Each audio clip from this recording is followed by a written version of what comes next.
ये 3 शिप्स के ऊपर जो अटैक किया है, मैं तो ईरान के साथ खड़ा हूं, बिल्कुल मानक पक्का। आप मकोड़े साहब कुछ भी बोले कि हम एंटी नेशनल है, एंटी अमेरिका है, बट आप जी जोर का जोर लगा लो डोनाल्ड ट्रंप, तुम हॉर्मोज नहीं खोल सकते, हम फौजी आपको बता रहे। क्यों? ये कोई तरीका है इलेक्शन जीतने का? आप तो पिट जाएंगे इलेक्शन के अंदर, लेम डक प्रेसिडेंट बन जाएंगे।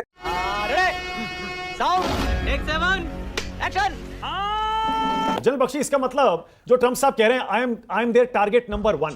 जनरल बख्शी, क्या इलेक्शन से पहले ट्रंप यूएस में विक्टिम कार्ड खेल रहे हैं? क्या ये माहौल बनाने की कोशिश कर रहे हैं कि भैया ईरान तो देखो मुझे मारना चाहता है, मेरी हत्या करना चाहता है? नहीं, बिल्कुल वो हमेशा खेलते हैं। और कई लोग तो यहां तक कह रहे हैं कि उन्होंने स्टेज करवाए अपने ऊपर अटैक ताकि उनको सिंपैथी मिले। तो सिंपैथी तो उनको मिलेगी और वो उनको बड़ा पसंद आ रहा है। वो सुर्खियों में रहना चाहते हैं हमेशा। अब रहा साहब सवाल, ये जो एस्केलेशन हुई है, मैं एक चीज बता दूं, डोनाल्ड ट्रंप ने ये एग्रीमेंट क्यों साइन किया? जो Exxon Mobil, Chevron, American oil companies हैं, उनके सीईओ वो उनके पास गए और उनको बोला कि साहब देखिए, हमारे पास दुनिया भर में स्ट्रेटेजिक पेट्रोलियम रिजर्व्स में लोगों ने डिप किया इस इकोनॉमिक क्राइसिस को डील करने के लिए, सारे देशों ने किया है। 40% से ज्यादा चीन का स्ट्रेटेजिक पेट्रोलियम रिजर्व उसने खर्चा कर दिया है कि भाई तेल की प्राइसेस जरूरत से ज्यादा ना बढ़े, हमारी इकोनॉमी को ज्यादा झटका ना लगे।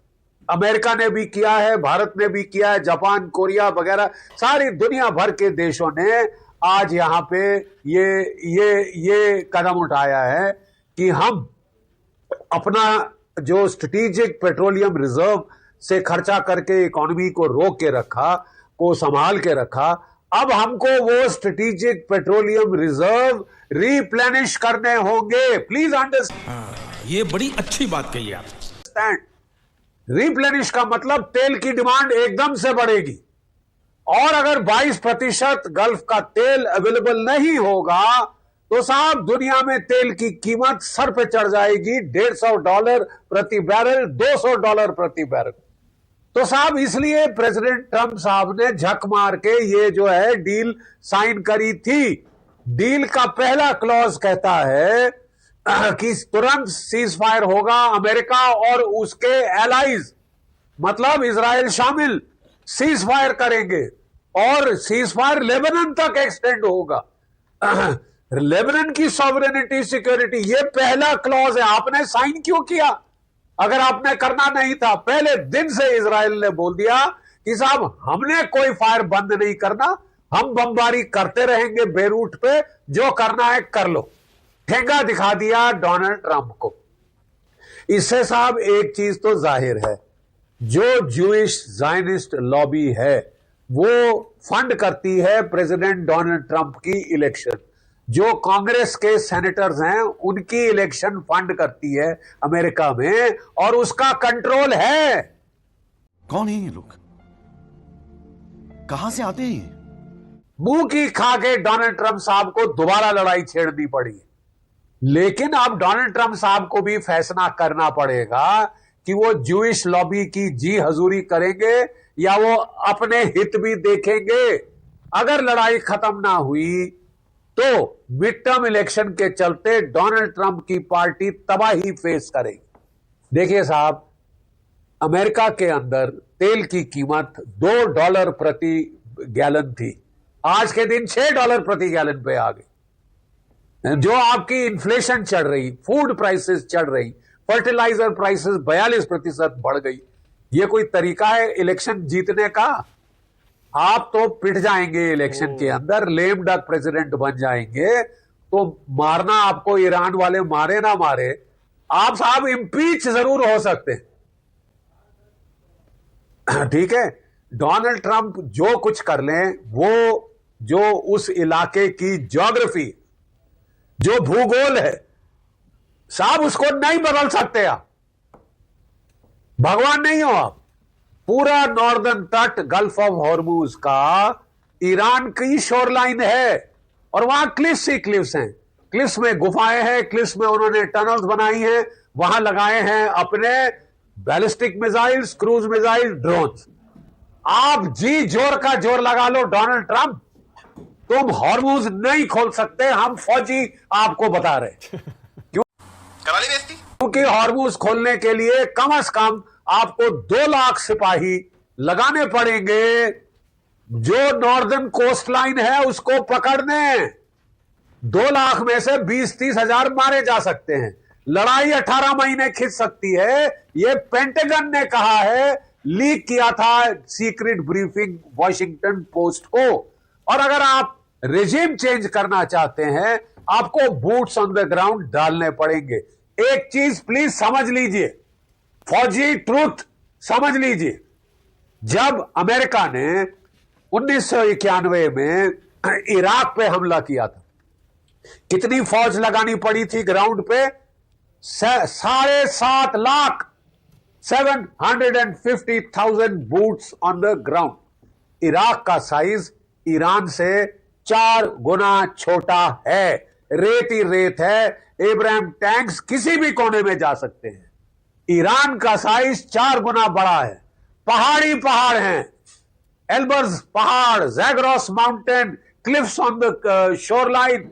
अरे साहब, वहां लड़ना पड़ा, आपको सालों साल लड़ना पड़ जाएगा और कम से कम 1 मिलियन ट्रूप्स लगाने पड़ेंगे बूट्स ऑन द ग्राउंड। है तेरे पास? सीधा सवाल, डोनाल्ड ट्रंप, है तेरे पास 1 मिलियन ट्रूप्स? उसके लिए तेरे को कंस्क्रिप्शन करनी पड़ेगी। है तेरे में पॉलिटिकल दम कि तू अमेरिका में कंस्क्रिप्शन ऑर्डर कर दे? तू जूइश लॉबी को कितना मर्जी खुश कर दे, तूने पैसे खाए हैं उनके और तेरे को वसूली देनी पड़ रही है, ठीक है? लेकिन तू समझे कि मैं वियतनाम जैसी 19-20 साल की लड़ाई शुरू कर दूंगा और मेरा महिमा मंडन होगा अमेरिका में, अबे तेरे को निकाल के बाहर करेंगे अमेरिका के लोग। गजब बेइज्जती है। मानक जी, एक मेजर जनरल साहब ने एक और बात कही थी कि एक बात उन्होंने कही कि ट्रंप साहब ने, ऐसा कहा जाता है कि उन्होंने अपने ऊपर जो अटैक्स किए वो उनकी खुद की साजिश थी, it is a self motivated, और एक तरह से खुद ही अपने अटैक किए। अरे इस तरह के रिस्पेक्टेड लोग जब यहाँ चैनल पे आकर इस तरह से बात कीजिए, you can have anti American feelings, you can have political hatred, पर तेरा तो गेम बजाना पड़ेगा। कोई कमेंट देखिए, मेरा कहना बड़ा सिंपल है, एमओयू का टेक्स्ट सबके पास पड़ा है। अगर आपको नहीं चलना था एमओयू पे तो डोनाल्ड ट्रंप साहब ने साइन क्यों किया? अगर वो नहीं रोक पा रहे थे इजराइल के हमले लेबनान पे, तो उन्होंने एमओयू क्यों साइन किया? एमओयू में साफ लिखा है that the gulf of Hormuz will be under Iranian management. Exact words हैं, मैं पढ़ के सुना सकता हूं। वो साइन क्यों किया? वो साइन क्यों किया? यू सी, बोलिए प्रमित you Makode. sign a thing when you Pramit want to Makode go by बोलिए। it. प्रमित माकोड़े। बेसिस है ना, पंडित जी क्या बोले? एक सेकंड, सर उसका बेसिस था बिकॉज इतनी कंजेस्टेड उस टाइम पे नंबर ऑफ शिप्स होंगी, तो उनको सीरीज में निकालने का कोई तो सिस्टम होगा ना सर। उसका मतलब ये थोड़ी था कि वो उसके ऊपर रेट लगा दे, उसके ऊपर आप अपना टैक्स लेने लग जाएं, आप उनकी पर्चियां काटने लग जाएं जैसे टोल टैक्स पे कटती है। I think it was to manage because there was congestion. One second. Nautical, हमारा जो कोस्टल वाटर्स हैं, कितने नॉटिकल माइल्स होते हैं? 12 nautical miles is our coastal water. Yes. Gulf of Hormuz कितनी चौड़ी है? कम से कम पे 21 नॉटिकल माइल। यस। मतलब आधा ओमान का और आधा ईरान का ये इनलैंड वाटर्स हैं। बिल्कुल सर।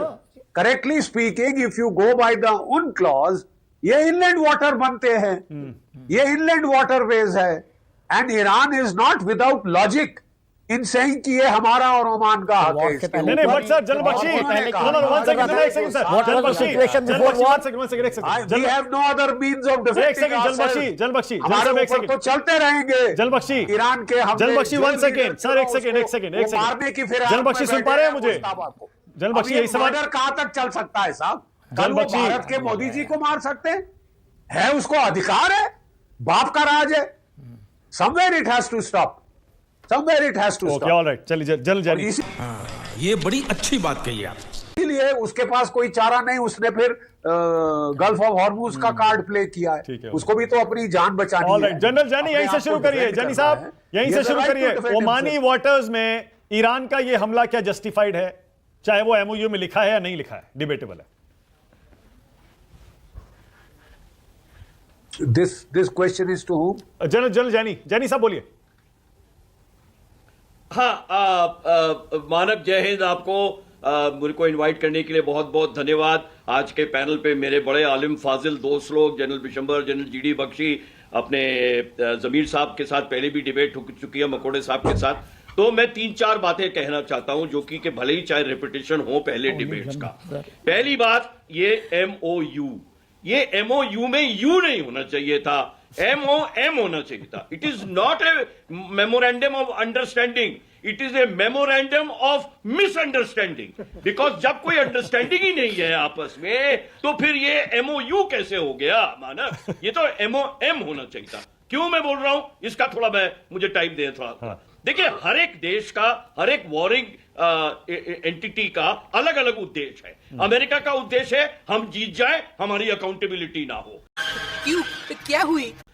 ईरान का उद्देश्य है हम जीत जाए, हमारे ऊपर से सब सैंक्शन हट जाए, सब बंदिशें हट जाए, लेकिन न्यूक्लियर हम नहीं, अपने न्यूक्लियर आर्सेनल नहीं छोड़ेंगे, अपना न्यूक्लियर प्रोग्राम नहीं छोड़ेंगे। इजराइल का मुद्दा है हम जीत जाएं, लेकिन हमारा जियोपॉलिटिकल डिजाइन एक ग्रेटर इजराइल का हो, जिसमें कि लेबनान भी हो, वेस्ट बैंक भी हो, गाजा भी हो, गोलान हाइट भी हो, उनका अलग अलग है। और जो वेस्ट एशिया के बाकी देश है, ये छोटे मोटे बहरीन है, ओमान है, कतार है, ये अबू धाबी वगैरह, ये इनका है कमर्शियल, हमारा तेल बिक जाए, हमारे से ट्रेड हो जाए, और जो हमारे एक्सपैट्रिएट्स है उनकी हिफाजत रहे। तो जब अलग अलग वॉरिंग एजेंसी का अलग अलग मुद्दा होगा, अलग अलग नेशनल डिजाइन होगा, जहां की कोई कॉन्ग्रुएंस नहीं है, कोई कन्वर्जेंस नहीं है, कोई वहां पे नेशनल एम्स मिल नहीं रहे हैं, तो ये MOU कैसे सक्सेसफुल हो सकता है मानक? मेरा पहला सवाल तो यही है अपने आप से। मानक भाई, मैं एक बात कहना चाहता हूं। दूसरी बात,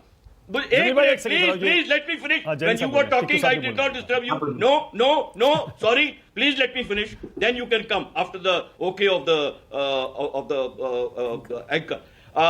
दूसरी बात, MOU तो आपने साइन कर दिया, लेकिन MOU साइन करने के बाद मानक आपने कनपट्टी पे एक बंदूक रख दी ईरान के देखो ये मानना पड़ेगा ये सब चीजें, नहीं तो 2 घंटे के अंदर में ट्रंप ने बोला हम आपको बॉम्बिंग कर देंगे, आपके तेल के भंडार कर देंगे, आपका एनर्जी पावर स्ट्रक्चर बम्बार्ड कर देंगे, इलेक्ट्रिकल सिस्टम आपका पूरा बर्बाद कर देंगे।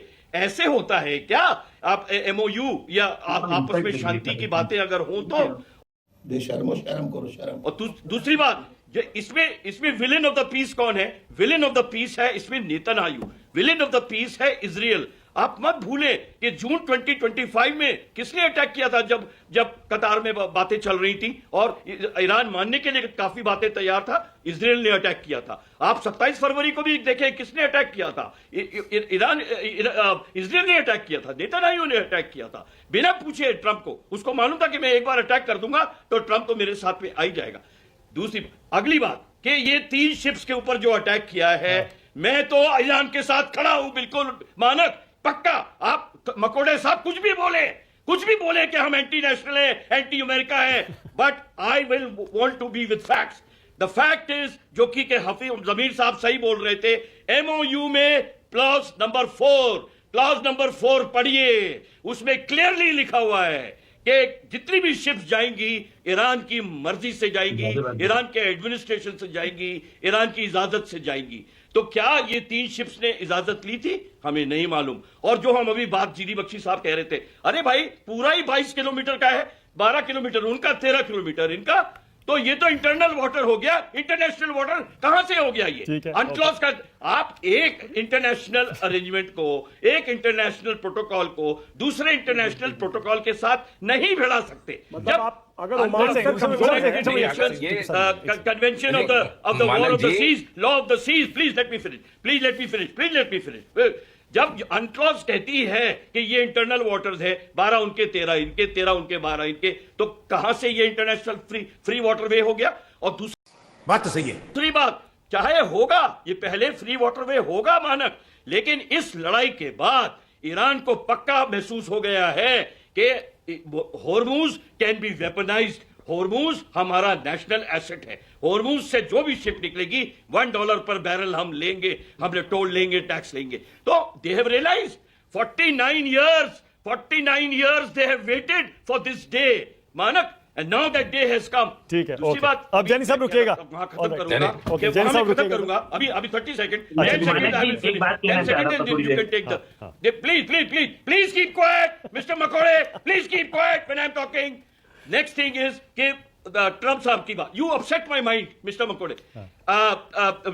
ट्रम्प साहब की बात के ऊपर में कोई भरोसा करता है क्या? दुनिया में कोई नहीं करता, मकोड़े भी नहीं करता, कोई नहीं करता। कभी वो फ्रांस पे टिप्पणी करते हैं, कभी स्पेन पे टिप्पणी करते हैं, कभी इटली की प्राइम मिनिस्टर मेलोनी के ऊपर टिप्पणी करते हैं। उनको ये कह देना कि ईरान मेरे को मारेगा, ईरान मेरी जान के पीछे है।